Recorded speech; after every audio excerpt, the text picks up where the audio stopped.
Ayan. Ang taray ng pangalan niya, oh. Ano? Diba? Oo. Oo. Taray, say? oh. Diba?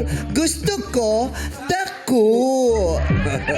Ganun pa, Odzak. Diba sa radio station, di ba sinasabi lagi sa kalagitnaan ng kanta, gusto ko, dako. Hindi ako yun. Grabe yung tawa ni Tristan, sabi niyo. Oo. Nung sabi ko, gusto ko, dako. Sabi niya, ako din. Sabi niya, same.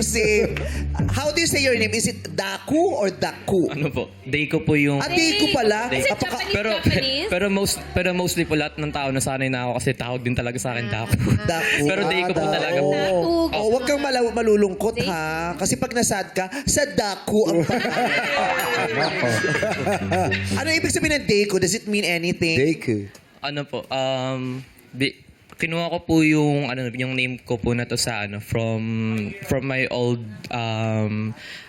stream kasi nagla-live stream po ako dati before po ako nag-basking. May ibig sabihin ba yung Deiko? Parang, Kinuha ko po siya sa isang anime po na Parang pwedeng it's your day. Deku. Oh. yeah. Masaya ang Hero. Deiko. Deiko.